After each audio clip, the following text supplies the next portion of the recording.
ya me había hablado precisamente, no sé si fue el día del examen o cómo se llama, o antes me habló una compañera que tenía problemas para poder ingresar. Y entonces yo le dije que si no podía ingresar, pues los iba a examinar este sábado en mi oficina en forma presencial. Muy bien, Es, licenciado. esa es la solución, ¿verdad? Los que no se han examinado. Sí, Pero tengo ese problema y tengo otro. Resulta que de la sección de ustedes, de la misma sección D, hay 58 personas de 264 que aparecen inscritos, que no tienen número de carnet registrado. Yo no sé que si cuando hicieron su registro digamos, en alguna plataforma no pusieron el número de carnet, pero el hecho es de que aparecen sin número de carnet. pues, pareciera extraño porque como pues uno no podía matricularse, uno básicamente no podía hacer nada en la plataforma, enviaba un correo a coordinación y ellos pues hacían la matriculación según uno estuviera escrito en la sección, ¿verdad? Ajá. Entonces, pues el procedimiento de nombramiento o matriculación al curso, pues básicamente lo hicieron desde coordinación, ¿verdad? Uh-huh. Y básicamente ese fue el problema porque, por ejemplo, a algunos les llegó la matriculación un día después del examen, ¿verdad? O sea que no ni siquiera llegó a tiempo el hecho de la matriculación para examinarse a tiempo, pues. Pues el caso es que los que no se examinaron, digamos, que aparecen inscritos con carnet y toda la cuestión, ¿verdad? O sea, en el gran listado aparece una buena cantidad de gente que no se examinó y, y le digo, y tiene todos los datos registrados. Posiblemente en ese proceso que usted dice, tal vez no pudieron ingresar, ¿verdad? Pero lo que a mí me llama la atención es que aparte de eso, le digo, en el caso de la sección D, yo tengo 58 personas que no tienen número de carnet. Y bueno, aparte de eso, yo estaba viendo los, ¿cómo se llama? El registro de notas, porque dije, por ahí voy a conseguir los nombres.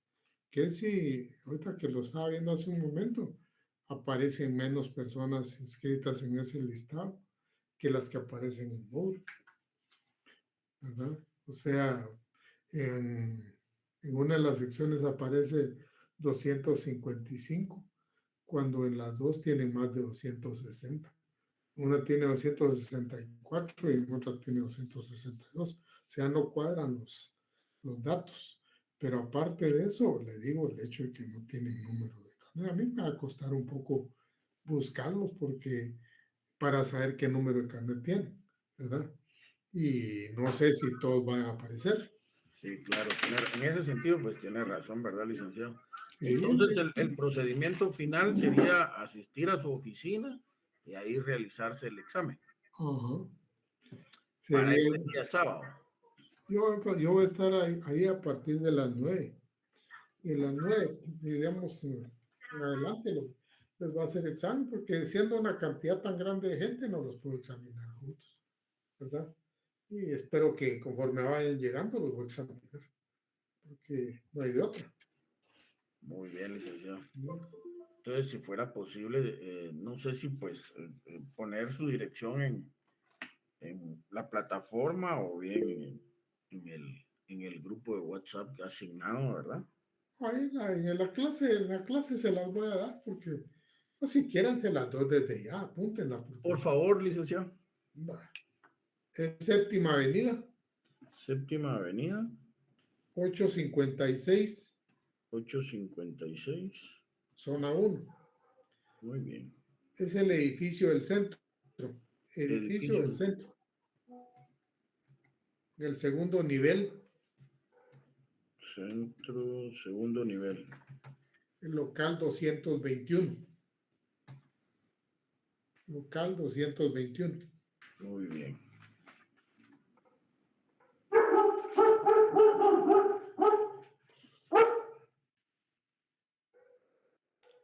De todos modos, digamos que en la clase vamos a hablar, les voy a dar nuevamente la dirección. Pero como les digo, para encontrar una salida fácil, el caso es que los que no se han examinado porque no hayan podido, pues tienen chance de examinarse el día sábado, ¿verdad? A partir de las 9 de la mañana.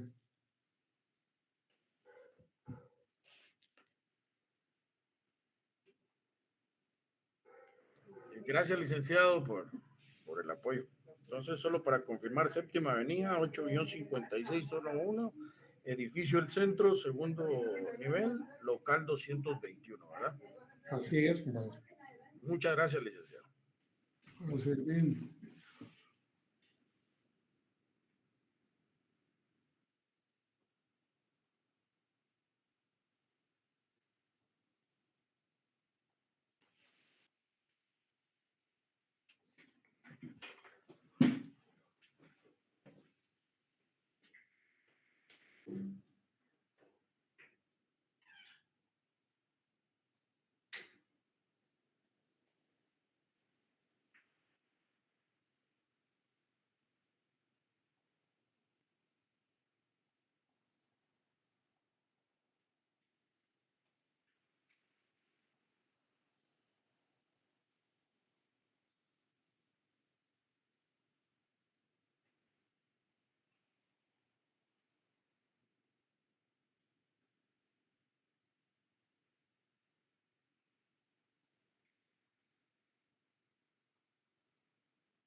Vamos a proceder.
Solo, por favor, compañeros, me confirman si se mira la diapositiva. Afirmativo, licenciado. Se ve, licenciado. Gracias. Bueno, vamos a retomar algo de lo que habíamos visto ya.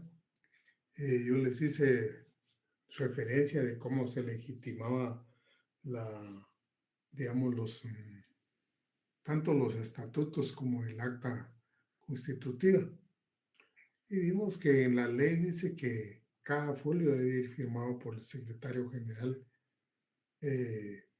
digamos, electo en esa asamblea.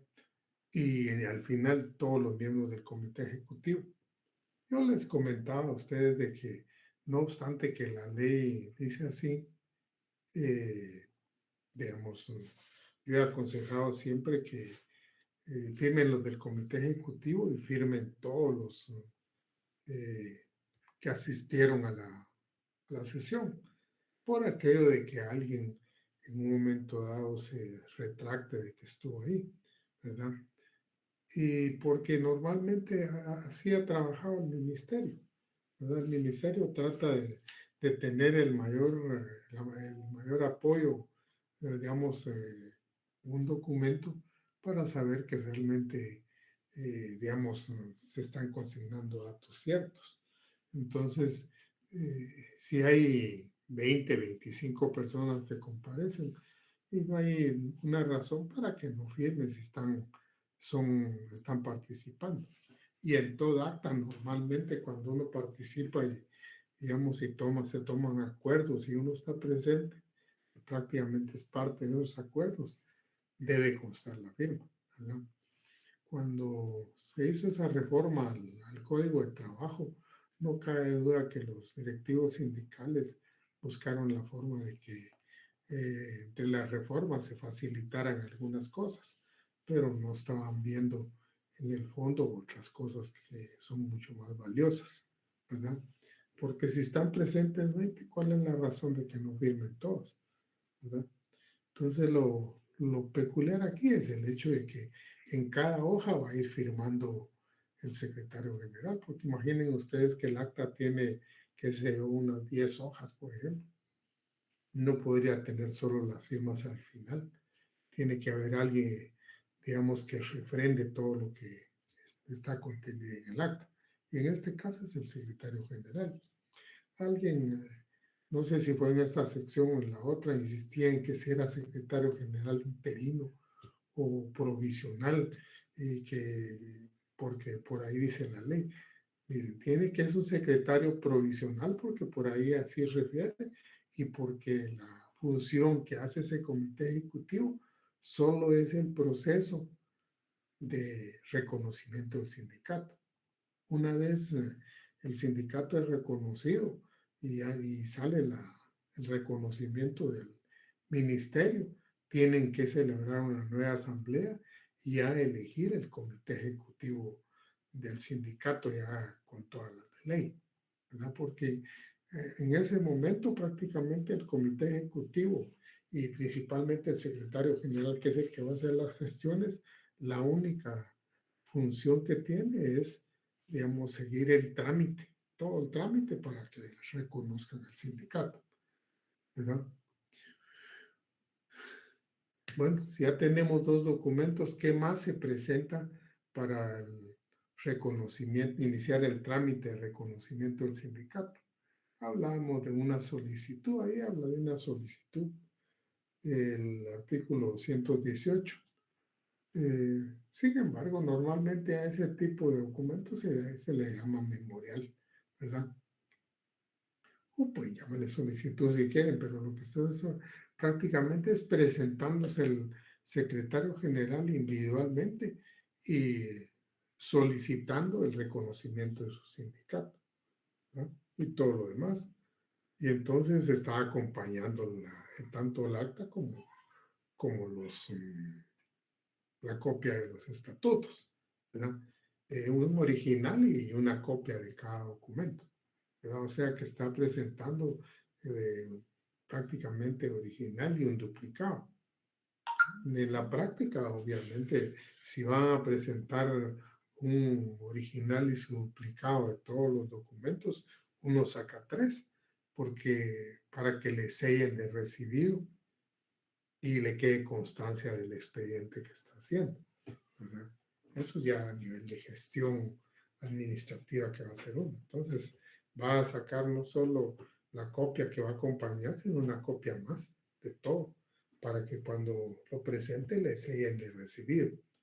Pero aparte de eso, todavía lleva algo más que no dice la ley, ¿verdad? Y se acompaña de una vez porque, digamos, para facilitar el trámite, ¿verdad? Cuando ustedes hacen una gestión, ya sea judicial o administrativa, deben pensar en función de facilitarle a la persona que va a ser internamente el trámite de su trabajo, ¿verdad? Yo siempre he aconsejado eso porque es una forma de tener un resultado eh, más conveniente, ¿verdad? Algunos tienen la idea, ¿no? Que miren qué hacen. No, si uno realmente no le facilita al que está dentro las cosas, le puede ir muy mal, pues porque todo se retrasa más. Entonces, ¿qué es lo que, es que se va a acompañar? Imaginen ustedes en el momento que se presenta eso, se va a acompañar fotocopia de todos los DPI de los que comparecieron en el acta, ¿verdad? Y lo más seguro para que, digamos, en el ministerio tengan constancia de eso, acompañar las fotocopias y llevar los originales en ese momento. Entonces la persona que está revisando va cotejando cada DPI con la fotocopia que digamos, que tiene a la mano. Y entonces va coteja todo y le devuelve en este momento el DPI, porque ese era el procedimiento que se seguía con la cédula de vecindad también, ¿verdad? Entonces, el tema es, por lo menos de los miembros del comité ejecutivo, tener todas los DPI. Ahora puede ser que en un momento dado el ministerio o la persona que esté ahí pida de todos. Y obviamente así y es lo normal, pues porque estamos haciendo constar los datos de un montón de gente, ¿verdad? Y entonces para que en un momento dado se tenga constancia de que sí existen esas personas y que realmente, digamos, son las que firmaron ahí, ¿verdad? Entonces podríamos pensar, bueno, son 4 documentos, la solicitud, la copia del acta, o el acta, perdón, los estatutos y la fotocopia de los DPI. ¿Verdad? Yo les digo, con eso está formado el expediente. Ahora bien, de acuerdo al artículo 218, que ahorita ya lo conocen muchos, y si no, tienen que seguirlo leyendo, porque tienen que conocerlo más. Si todo fuera bien, digamos, el expediente al ministerio le pareciera bien, no hiciera ningún reparo y aceptara todo lo que tiene, que es un poco difícil. Es un poco difícil porque le ponen premios por cualquier cosa, a veces hasta cosas sin fundamento legal, ¿verdad? A veces hasta puras necedades, pero hay que solventarlo porque es lo más conveniente para que camine el expediente. Entonces, pero pensemos que el expediente fue presentado y todo está bien y todo le parece bien a las autoridades de trabajo. Y entonces se va a resolver favorablemente el ministerio. ¿Qué sería lo que haría el ministerio? Y se los pido que alguno de ustedes me lo cuente, pues, porque a estas alturas ya leímos el artículo 118, ¿verdad?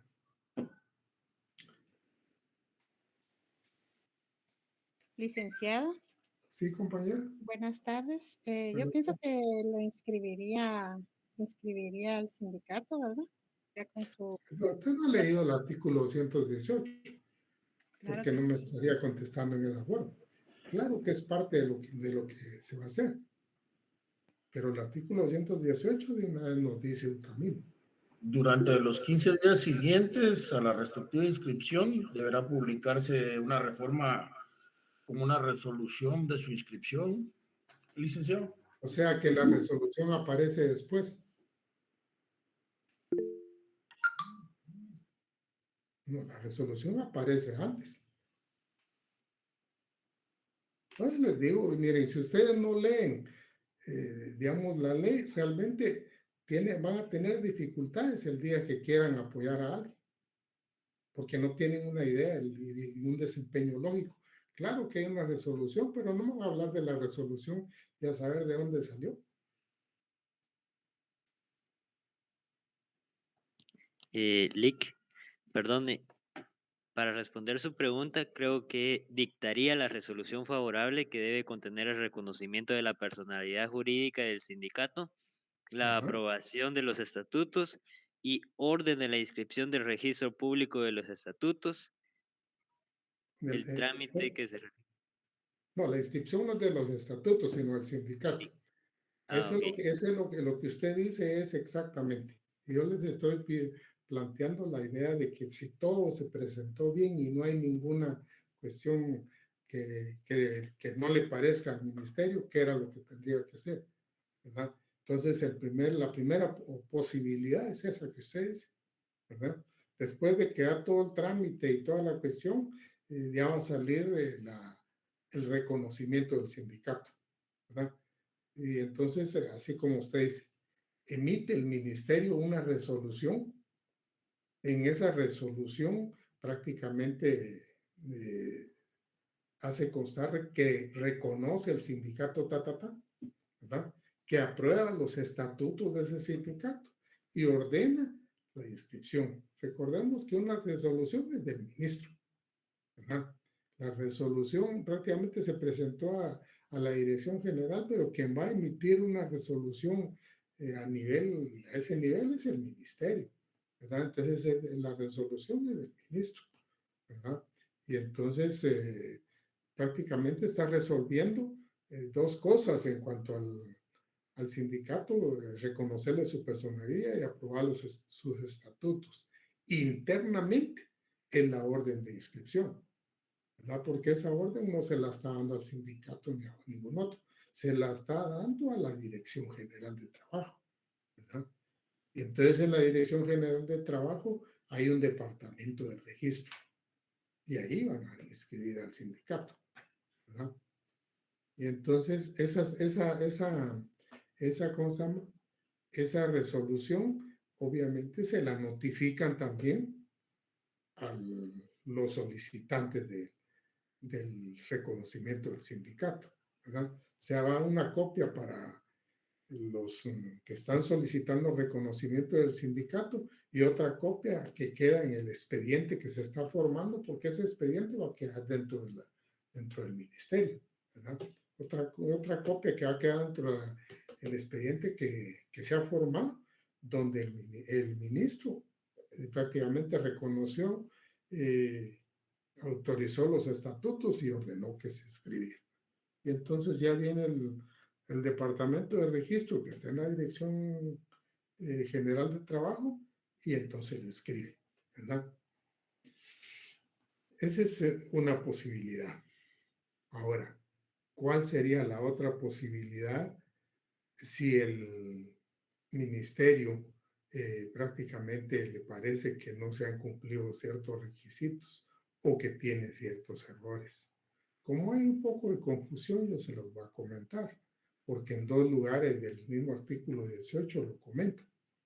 Lo otro no, lo otro lo comenta solo una vez.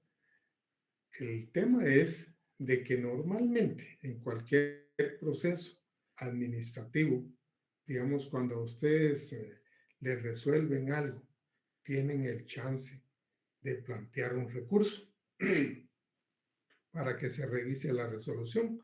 Y estamos hablando de una resolución que es desfavorable, ¿verdad? Y esa resolución, si es del ministro, pues es un recurso de reposición. Si fuera de otra autoridad dentro del ministerio, es un recurso de revocatoria para que lo revise el ministro. Los recursos administrativos son dos. El de revocatoria, que va contra cualquier autoridad dentro de la institución de ustedes, la dependencia que ustedes están haciendo una gestión, en este caso un ministerio, y digamos si fuera la resolución del director del director general de trabajo, por ejemplo, se podría plantear un recurso de revocatoria para que lo revise el ministro. O sea, el ministro es el que va a revisar esa resolución y va a decidir, va a resolver si es con lugar o sin lugar, ¿verdad? Y si la resolución es del ministro, entonces obviamente es un recurso de reposición para que el mismo ministro prácticamente la revise. Ese es el camino normal de cualquier, digamos, acción administrativa que uno inicie. Pero si ustedes se dan cuenta del contexto del artículo 218 y de lo que tiene el 220, aquella facultad que le dio a los miembros del comité ejecutivo para aceptar enmiendas o correcciones que diga el ministerio, lo que se propuso y se trató en ese caso es de que cualquier previo que le pongan al sindicato, en lugar de plantear un recurso, que eso llevaría un montón de tiempo y muchas veces podría ser que no se resuelva favorable, digamos, se les notifica a los que están solicitando reconocimiento del sindicato, ¿verdad? Les notifican que previo a continuar con el trámite se corrijan tales y tales cosas. Y entonces vienen estos y, digamos, si hay cosas que celebrar asambleas, pues las vuelven a celebrar. Si hay cosas que hay que rectificar en los documentos presentados, pues hacen ampliación de eso, ¿verdad? Y entonces, digamos, se vuelve a presentar y ha corregido todo, ¿verdad? Para que en un momento dado, pues salga la resolución favorable. Les digo que en el ámbito administrativo del Ministerio de Trabajo, lo que se refiere a sindicatos, casi siempre, digamos, se va porque los directivos de los sindicatos tratan de corregir lo que les está sugiriendo el ministerio. Y les digo, yo mismo he tenido en mis manos a veces cuestiones, resoluciones de la dirección les pide cosas que no van con el asunto, o no tienen un fundamento, realmente no tienen lógica de repente, ¿verdad? A veces los muchachos se enojan y toda la cuestión, y después de oírlos enojar y que les pasa el malestar, les digo, no, miren, hagamos lo que ellos quieren, porque lo que necesitamos es el reconocimiento del sindicato, no ir a pelear con el ministerio, ¿verdad? Si nos vamos a pelear con el ministerio, no vamos a tener, digamos, el reconocimiento rápido. Entonces, porque por ahí se orientó prácticamente las reformas de la constitución del sindicato. Ustedes miran el sentido, digamos, el espíritu que se imprimió en ese proceso es precisamente que se corrijan digamos,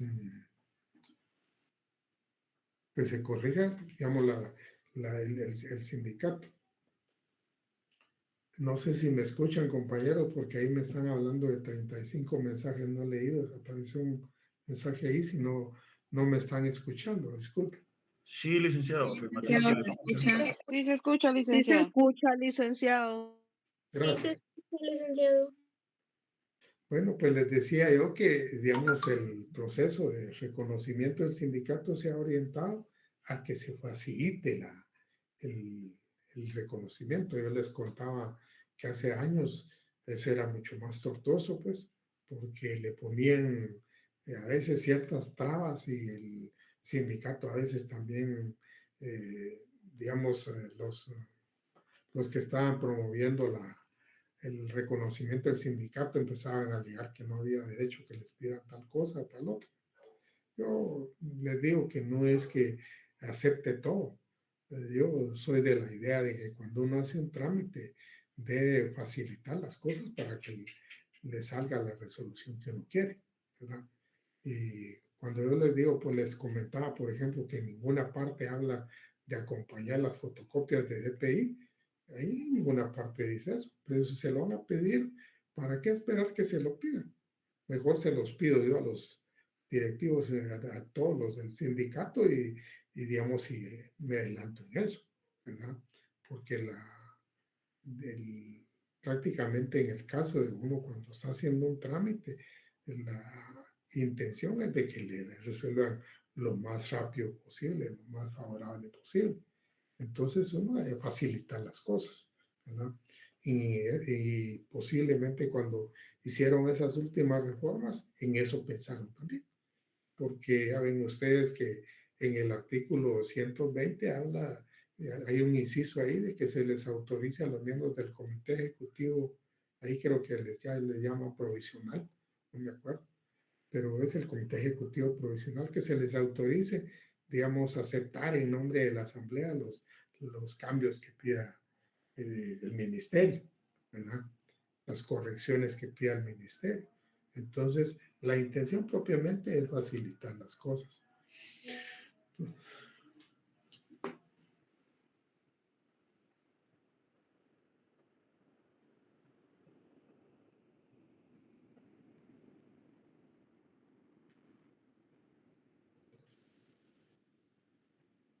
Bueno, entonces, hasta ahí está, digamos,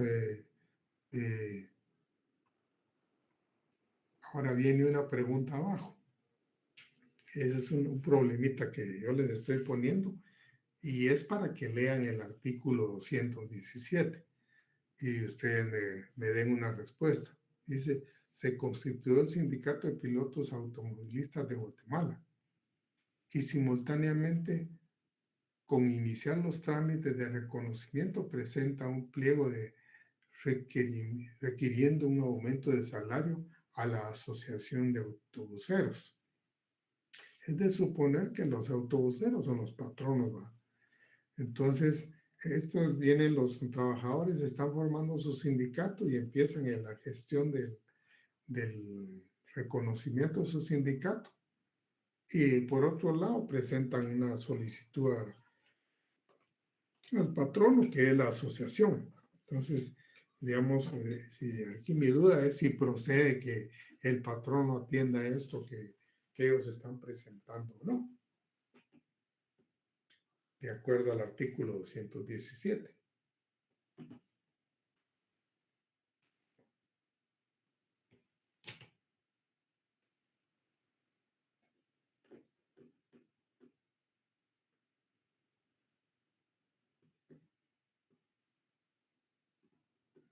Licenciada, disculpe, buenas tardes. A mi criterio, pues yo diría que no, porque ahí dice que están iniciando los trámites y el artículo 217 dice que es a partir del momento de su inscripción que ellos pueden iniciar sus actividades. Ajá, usted tiene toda la razón. O sea, el sindicato, mientras no aparezca la resolución de que hemos venido hablando, no puede hacer ninguna gestión.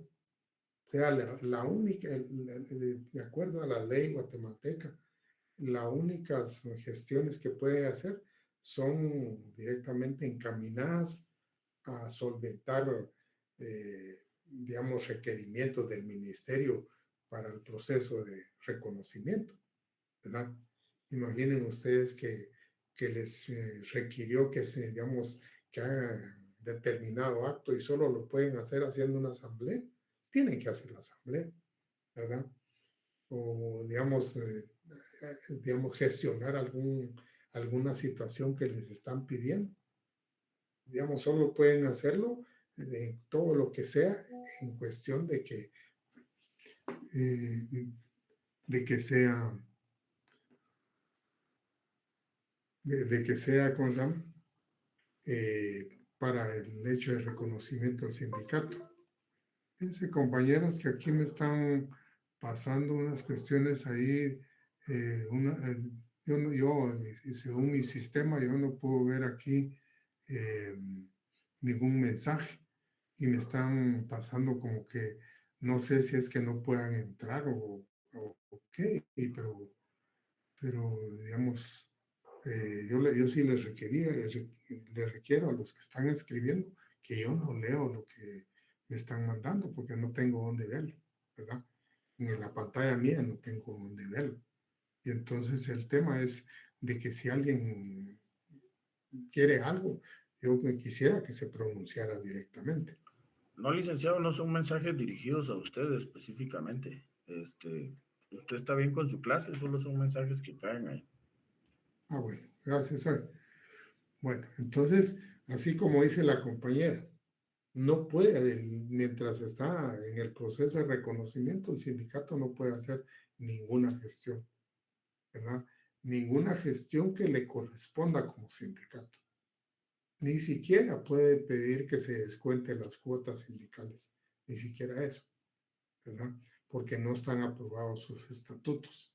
Hasta el momento que sale la resolución bueno, y entonces sí tiene que celebrar una nueva asamblea, elegir ya su comité ejecutivo, digamos, que viene en ese momento, ¿verdad? Ahora, el otro día que hablábamos, yo les decía que en el proceso de constitución de un sindicato está la situación de que la mayor parte de veces los trabajadores se sienten inseguros en su trabajo. Y les digo la disposición que tiene el artículo 109 es una disposición reciente. O sea, la inamovilidad antes no existía, ¿verdad? Entonces, buscaba la forma de crear una inamovilidad a través de iniciar una acción con una coalición para, digamos, emplazar a la empresa y al mismo tiempo constituir al sindicato. Era, qué sé yo, les digo, alguien podría decir que era una huizachá, otro podría decir que era una labor de ingeniería jurídica porque trataban de darle seguridad a los trabajadores de que no lo fueran a despedir mientras está promoviendo la constitución del sindicato. Ahora ya no. Ahora, digamos, la constitución del sindicato se va a dar el reconocimiento a través de la Dirección General de Trabajo. Ahora bien, la inamovilidad se las va a la Inspección General de Trabajo. Yo les contaba el otro día más o menos cuál era el trámite que hacía la gente. Una vez celebrada la audiencia, la asamblea de constitución del sindicato, al día siguiente presentar el aviso a la Inspección General de Trabajo con una fotocopia del acta, ¿verdad? Y entonces la inspección les da la inamovilidad prácticamente, ¿verdad? Ahora, mi pregunta es, ¿por cuánto tiempo les da inamovilidad?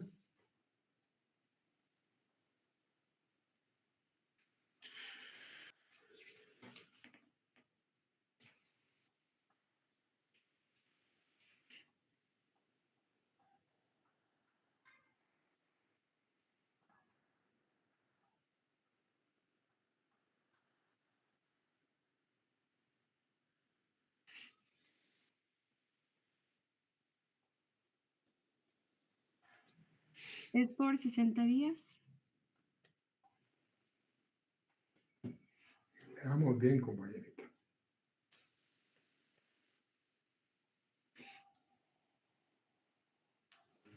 Buenas tardes, licenciado. Buenas tardes, compañero. Dice, gozan de inamovilidad a partir del momento en que den aviso por cualquier medio escrito a la Inspección General de Trabajo. Ajá. ¿Cuánto tiempo?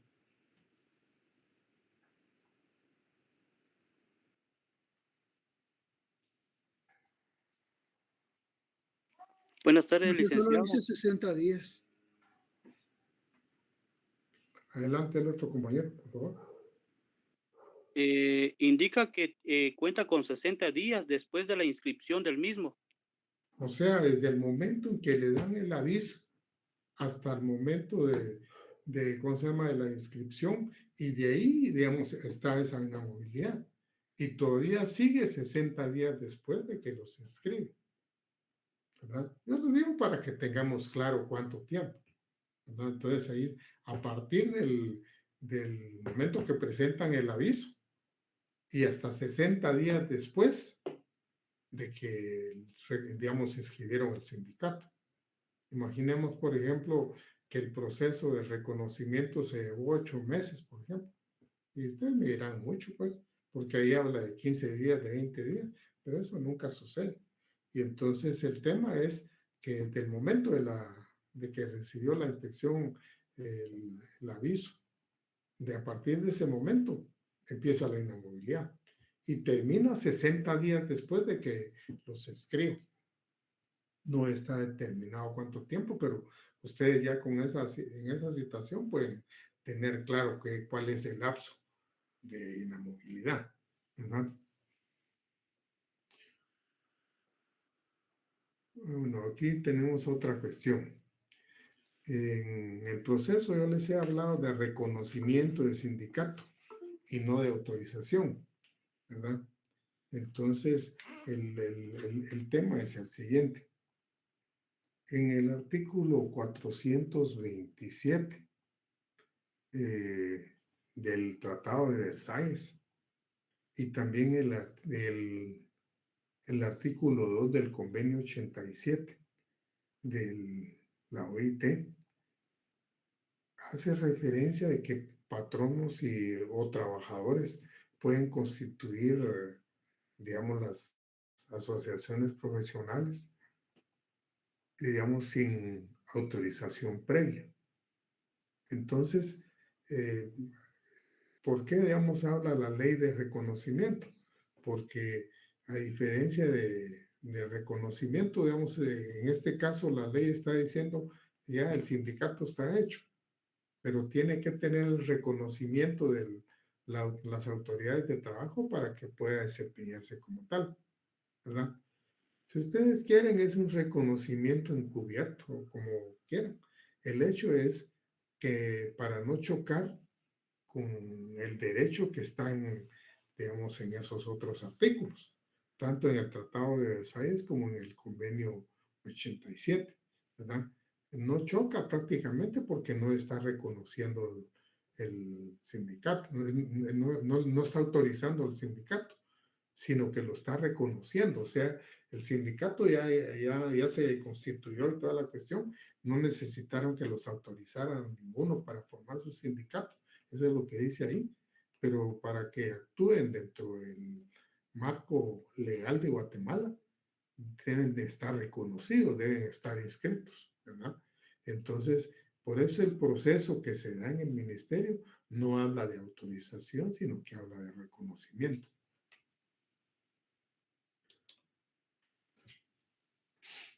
Bueno, digamos, ya una vez tenemos reconocido el sindicato, podemos hablar de 3 órganos importantes dentro del sindicato. Y son importantes dentro del sindicato porque son los órganos que determinan la ley. No quiere decir que estos sean los únicos. El sindicato, dependiendo las condiciones que pueda tener y el crecimiento y las operaciones que pueda desarrollar internamente, podría desarrollar otros órganos de apoyo. Que los reconozca, los tenga que reconocer el patrono, eso ya no es una cuestión que esté ganado porque digamos, directamente en la ley, el patrono, conforme a la ley, son estos 3. Pero imaginen ustedes, por ejemplo, de que el sindicato tiene un comité de festejos, por ejemplo, o un comité de alfabetización interno, por ejemplo, ¿verdad?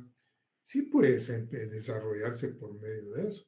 Y puede ser que a nivel de comité ejecutivo, cuando presenten un pacto y todo, vayan ganando ese derecho de que haya personas que, digamos, van a encargarse de esa actividad y que la empresa les dé cierta consideración, ¿verdad? No que les reconozca derechos, sino que les dé cierta consideración por la labor que están realizando. O, por ejemplo, cuando se está esclareciendo un tema dentro del mismo sindicato, que se pueda formar un tribunal de honor, por ejemplo, ¿verdad? O sea, digamos, en cuanto a órganos que puedan crearse dentro del sindicato para hacerlo más funcional, no hay limitación, ¿verdad?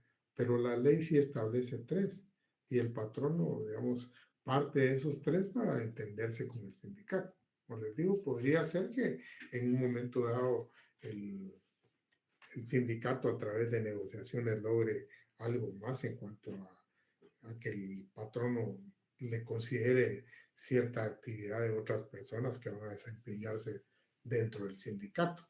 No para darles licencia, sino para en un momento dado que les permita cierta movilidad, ¿verdad? O de repente licencias, eso no lo sé. Pero el hecho es de que, digamos, no es limitativo el decir solo esos 3 órganos va a tener el sindicato. El sindicato puede tener más, ¿verdad? Lo que no puede tener es menos de esos 3 órganos, ¿verdad? Bueno, y el primero es la Asamblea General. La Asamblea General es la reunión de los afiliados, ¿verdad? Y entonces, digamos, de esa cuenta, la Asamblea General, pues se habla de una asamblea constitutiva. La asamblea constitutiva solo sucede una vez, ¿verdad? Es en el momento que se está constituyendo el sindicato. Y así puede ser que se nombre para ciertas cuestiones dentro del sindicato y en memoriales y cuestiones así, que se haga constar de esa asamblea. Va a ser la asamblea constitutiva. en el momento que se constituyó el sindicato, ¿verdad? Si hablamos de un sindicato que no sea muy grande de repente y por algunas razones digamos, de hechos que son importantes para los trabajadores, se da el caso de que se reúnen todos los afiliados al sindicato, es una asamblea totalitaria. Y una asamblea totalitaria, si toma decisiones, no necesita haber sido convocada con antelación. Imaginen ustedes, por ejemplo, que las asambleas deben convocarse con cierta antelación, ¿verdad? Pero hay un hecho que es demasiado importante y entonces se convoca, digamos, una reunión de un día para otro y todos los afiliados están enterados y se reúnen, ¿verdad? Ahí no hay una situación de que porque se rompió un formalismo y que tenían que hacerlo con antelación, no va a valer esa asamblea. Esa asamblea es totalitaria, puede decidir lo que sea, ¿verdad? Ahora bien, yo siento que las asambleas totalitarias es muy raro que se den, ¿verdad? En todo caso, a todas se les llama asamblea general, ¿verdad? Aunque no estén reunidos todos, tanto en la asamblea totalitaria como en la asamblea constitutiva. Digamos, es una asamblea general donde sí hay una buena cantidad de personas. Pero las demás asambleas muchas veces no están presentes todos, por muchas razones. Hay gente que participa de una organización, pero participa de lejos, ¿verdad? O a veces no se puede asistir, qué sé yo, ¿verdad? Se va a hablar de asambleas generales ordinarias, las asambleas que ya tiene programadas dentro de los mismos estatutos. Imaginen ustedes que dentro de los mismos estatutos está establecido que va a haber una asamblea ordinaria, general ordinaria, por decir algo, en el mes de mayo y otra en el mes de diciembre, por ejemplo. Obviamente puede analizar uno qué pueden estar haciendo las dos asambleas. Posiblemente la primera aprobar un presupuesto y la última aprobar una liquidación de cierre del año, por ejemplo, ¿verdad? Porque los sindicatos tienen que, ¿cómo se llama? Ver en un momento dado,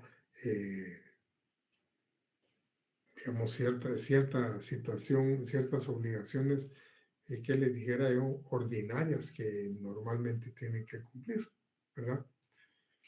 Ahora bien, se habla de esa asamblea general extraordinaria cuando hay hechos o acontecimientos que obligan a que se realice, ¿verdad? Sin embargo, si ustedes miran en la ley, las asambleas deben convocarse con cierta antelación. El artículo 222 es el que se refiere a la Asamblea General, ¿verdad? Y entonces van a encontrar ustedes en ese artículo 222 una serie de situaciones, dice, son atribuciones exclusivas de la Asamblea General. Y van viendo ustedes todas las atribuciones que tiene la Asamblea, ¿verdad? Y lo que pasa es que la asamblea es la que decide la política del sindicato. Muchos creen que el comité ejecutivo es el que decide la política del sindicato. Y en algunos casos eso sucede, pero como una cuestión de puro error. Porque el comité ejecutivo, los que leyeron cuando estábamos buscando cuántos eran los miembros del comité ejecutivo, se dieron cuenta que dice que el comité ejecutivo es el ejecutor de las disposiciones que acuerde la asamblea. O sea, no es, digamos, quien decide las cosas del sindicato. Sí representa al sindicato, sí ejecuta los actos del sindicato, pero es la asamblea la que decide, ¿verdad? Y por eso encuentran ustedes ese 222, por ejemplo, digamos, el hecho de cómo se llama, todas las atribuciones que tiene la asamblea, ¿verdad? En ese 222, digamos, en el inciso D, habla de una palabra que se llama quórum. Y quórum es la cantidad de personas necesaria para poder tomar decisiones, ¿verdad? Entonces, en el caso de las asambleas, digamos, normalmente son válidas si está presente para realizarla la mitad más uno de los afiliados al sindicato. Imaginen ustedes cómo ha reducido eso, cómo se ha reducido en cuanto a hablar de una asamblea totalitaria o la asamblea constitutiva, donde estuvieron presentes todos, ¿verdad? En los dos, ¿verdad? En este caso, para que si se convocó la asamblea y con todas las de ley, y para que pueda realizarse debe haber quórum. Y el quórum va a ser la mitad más uno. Es decir, que si el sindicato tiene unos 200 afiliados, por ejemplo, tendrá que tener 101 que estén presentes. Si tiene más de eso, no hay problema. Pero menos de eso no pueden celebrar la asamblea, ¿verdad? No pueden celebrar la asamblea y entonces deben posponerla para, digamos, dentro de los 10 días siguientes, ¿verdad? Deben convocar nuevamente. Y en ese momento sí pueden celebrar la asamblea con las personas que asistan. Imaginen ustedes que en la primera convocatoria de los 200 apenas llegaron 80. No se puede celebrar porque no hay quórum, ¿no? Estamos hablando de una asamblea normal, porque hay asambleas, digamos, muy particulares también, ¿verdad? Y entonces, en ese caso, esa asamblea para tratar asuntos muy ordinarios no se pudo celebrar porque no llegaron la mitad más uno. Entonces, dentro de cierto lapso que ahí refiere ¿cómo se llama? El código, debe convocarse nuevamente a otra asamblea, ¿verdad?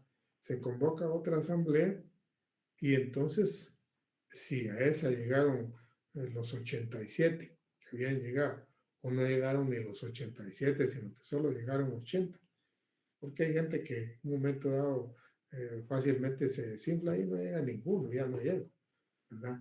Y después solo andan reclamando. Esa es la práctica de ese tipo de afiliado.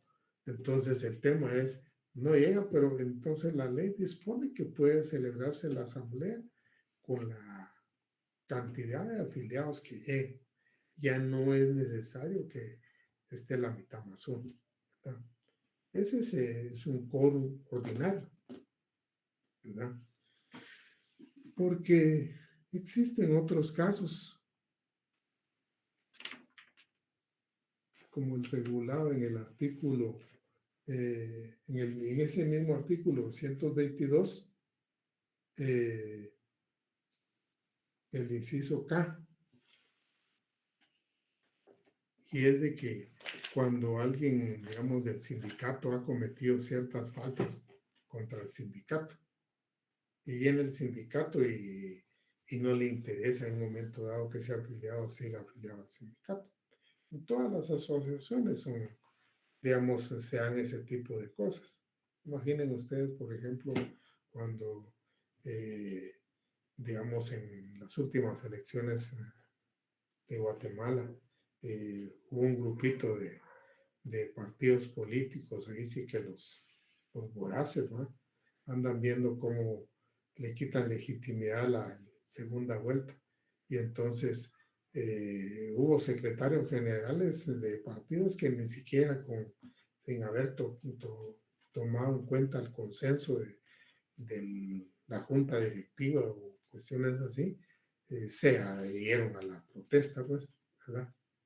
Y uno de esos fue el caso del partido, un partido que había propuesto a Roberto Arzú, ¿verdad? Entonces el secretario general de ahí después lo desconoció el mismo partido, prácticamente lo expulsó. Pues una situación, aunque no sea de naturaleza electoral, se puede dar en el caso de los sindicatos, ¿verdad? Y entonces se puede sancionar a algún afiliado con expulsarlo del sindicato, ¿verdad? En ese caso, si ustedes ven ese inciso K, ya no habla de la mitad más uno, ¿verdad? Y hay otro caso, también, digamos, muy puntual, que es cuando se ha tomado la decisión de disolver el sindicato, ¿verdad? O sea, deshacer el sindicato. Eso está en el artículo 228. Yo quisiera, si alguno lo lee, que me diga cuál es el quórum en esos casos.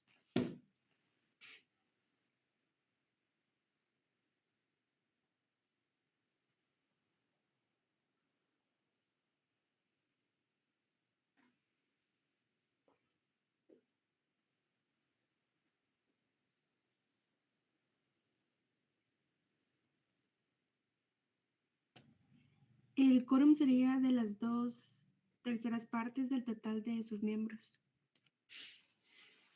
No habla ahí de que sean las 2/3 partes, pero hace referencia a que 2/3 partes deben haber votado por la decisión que se está tomando, tanto en un caso como en otro, ¿verdad? Entonces, por lo menos deben estar las 2/3 partes para que tomen la decisión, ¿verdad? Puede ser que sean más, pues, pero los que van a tomar la decisión en el caso del inciso K de expulsar al afiliado que tiene problemas, pues va a ser en las 2/3 partes, ¿verdad? Y lo mismo va a hacer cuando tomen la decisión de deshacer su sindicato, de disolverlo, ¿verdad?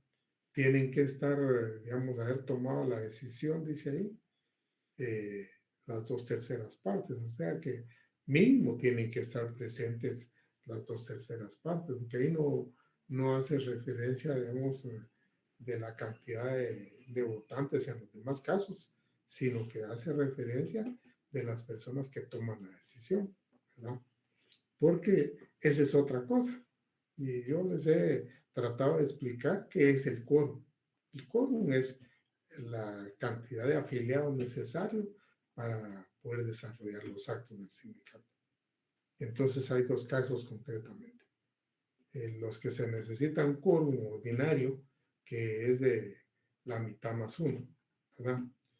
Y hay dos casos en los que se necesita por lo menos la presencia de las 2/3 partes para que esos puedan tomar cierta decisión, ¿verdad? Obviamente, en ese caso, si van a tomar esa decisión, tendrán que votar todos a favor, porque ese es el tema, ¿verdad? Porque se da otra situación.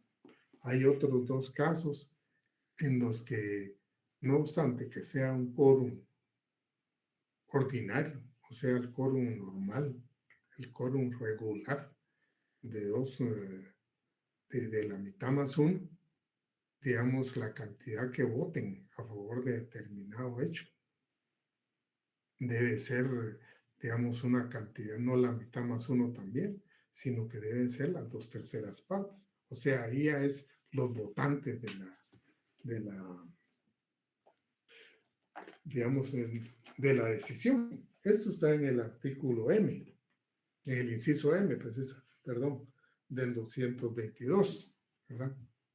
Entonces, ese son dos casos, ¿verdad? Y son el caso de cuando se va a remover parcialmente, se va a remover algún directivo sindical, que, digamos, hay un directivo sindical y en un momento dado la asamblea decide removerlo prácticamente, o sea, no le está pidiendo la renuncia, que él renuncie, sino lo está quitando del puesto a la asamblea, porque ese es otro tema que se puede dar. La asamblea, si algún directivo sindical, digamos, no le parece porque ha cometido ciertas irregularidades, la asamblea puede prácticamente quitarle el cargo, lo está removiendo, ¿verdad?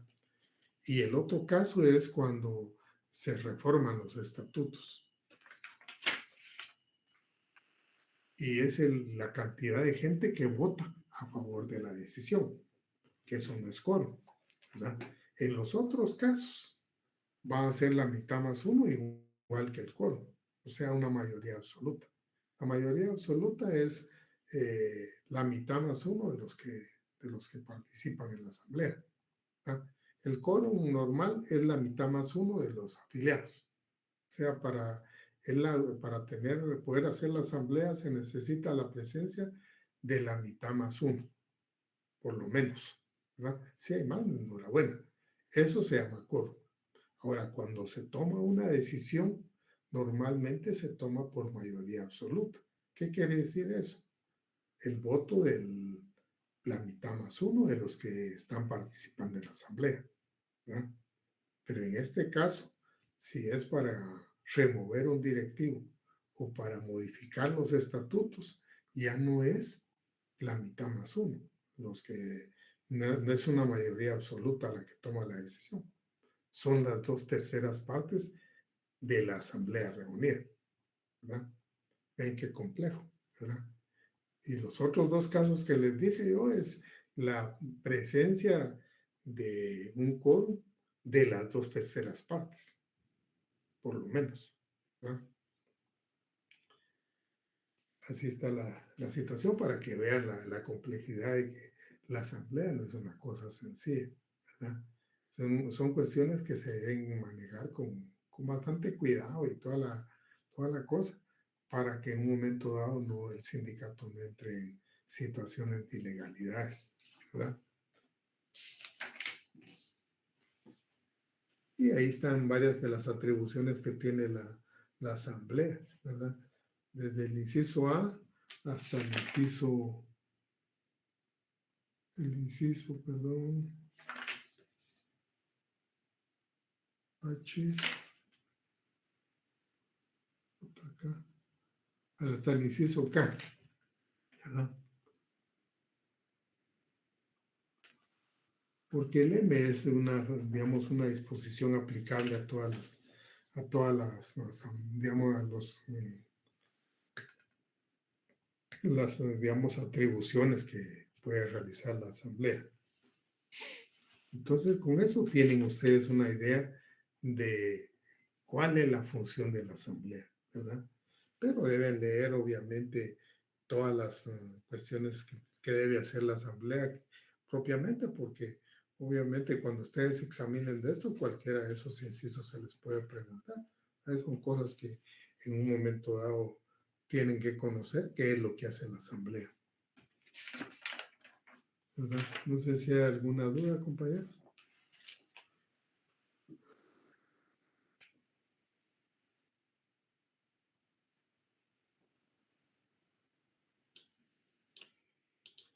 Bueno, hablemos del comité ejecutivo. ¿Cuál es la función principal del comité ejecutivo? ¿Cuál es la función del comité ejecutivo?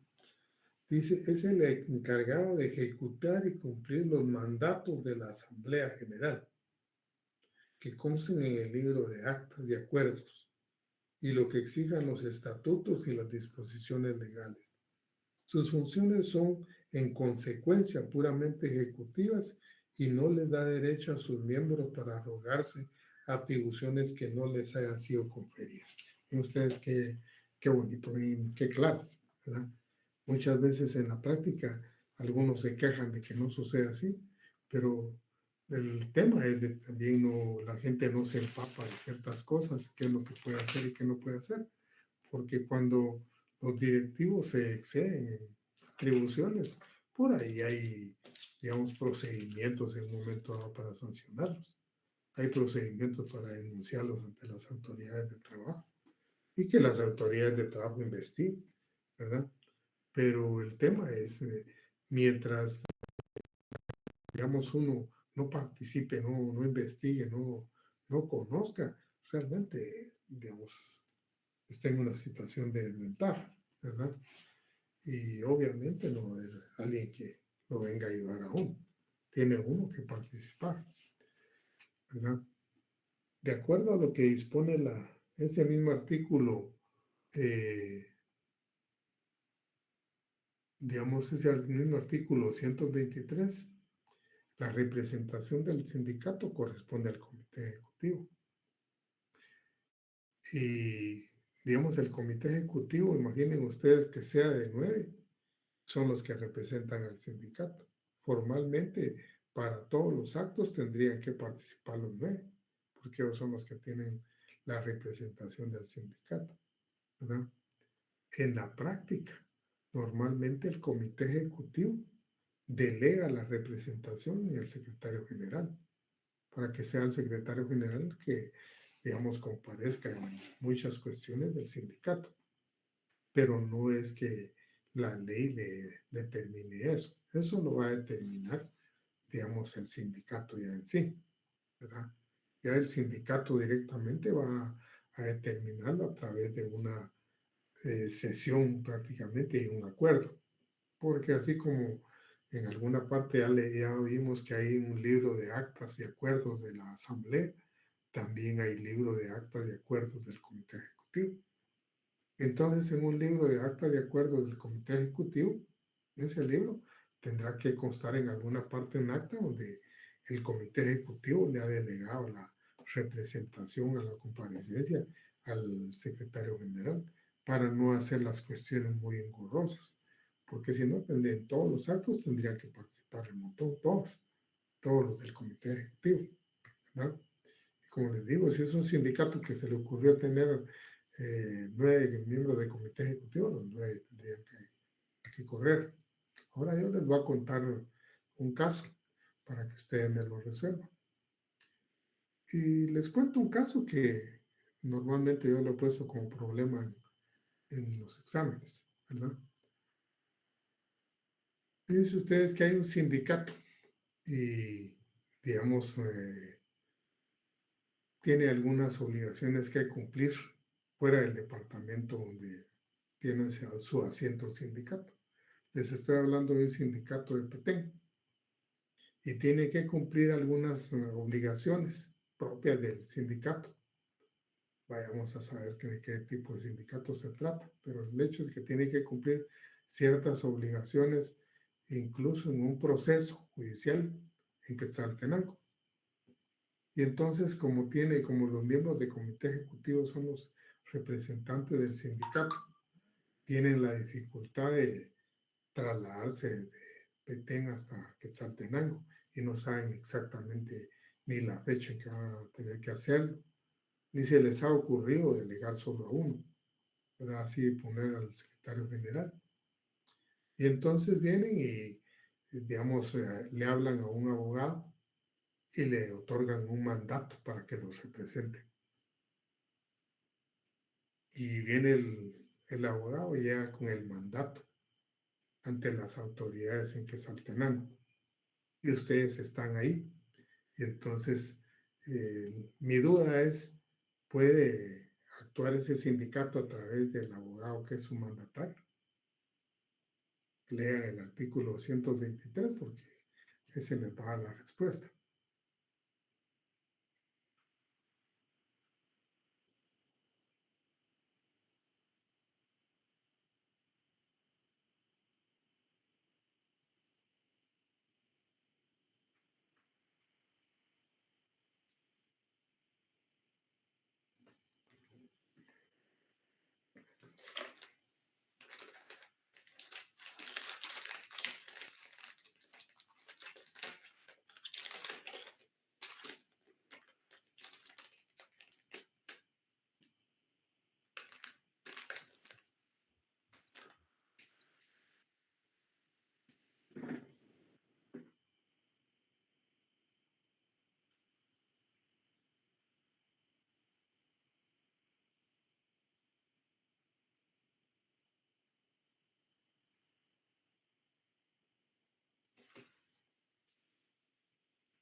Licenciado, Dígame.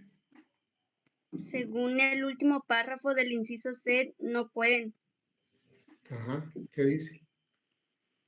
Ni los comités ejecutivos ni sus miembros integrantes como tales pueden delegar la representación del sindicato en todo o en parte, ni sus atribuciones a terceras personas por medio de mandatos o en cualquier forma. Va. Así. Como usted dice, no pueden hacerlo. Fíjense ustedes que es una norma muy, muy precisa, muy específica. Y eso, digamos, alguno podrá considerar que es una situación que complica la participación de los sindicatos, porque todo tipo de asociaciones y personerías jurídicas pueden nombrar a mandatarios, pero los sindicatos tienen esa limitación y tienen esa limitación para que no, digamos, no se den cuestiones irregulares en cuanto al derecho de trabajo, ¿verdad? Que se pueda negociar o se pueda hacer alguna situación de eso. O sea, si ustedes quieren una garantía de que solo los miembros del comité ejecutivo tienen que responder por las obligaciones del sindicato, ¿verdad? Entonces, así como es la compañía, no podría. No podría, digamos, otorgar el mandato y si lo otorgaran, ese mandato no tiene ninguna validez porque hay una prohibición legal, ¿verdad? Pues vamos a quedar el día de hoy ahí, compañeros. ¿Sí? Y les recomiendo que se lean los artículos 223, 222 y 223. Otro.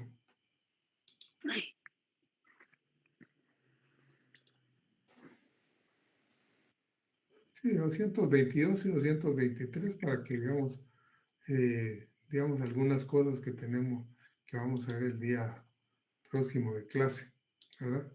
Nos vamos a quedar el día de hoy ahí. Licenciado, buenas noches. Buenas noches, compañera. Fíjense, licenciado, que yo casi entré un poquito tarde a su clase, como a las 6:10, porque Ajá. salí tarde de mi trabajo. Entonces, yo realmente no escuché las instrucciones que usted dio para el parcial que va a realizar el sábado, parece. El sábado lo va a realizar y Ujú. pueden llegar a mi oficina a partir de las 9 de la mañana. Bueno. ¿Cómo se llama? Les voy a repetir la dirección de mi oficina, los que no tengan conocimiento de Quisiera, eso. por favor, licenciado. Sí, es la séptima avenida. Séptima. Séptima avenida. Ajá. 856. Ajá. Zona 1. Va. Zona 1. Edificio. El centro. Edificio El Centro. Centro. Segundo nivel. Ajá. Local 221. Segundo nivel, local 221. Entonces, a partir de las 9 pueden llegar, compañeros. Licenciado, una pregunta. ¿Usted me podría dar su número para llamarle si me perdiera? Porque yo no mucho, bueno, si pudiera. Claro, los doy. Es 4200-2252. Va. El único tema es que yo no los puedo salir a orientar porque voy a estar haciendo el examen, pero... No, yo sé. Está bien. A les partir de digo, las 9, ¿verdad? a partir de las 9 porque es mucha gente. Muy bien. El examen es presencial, por supuesto.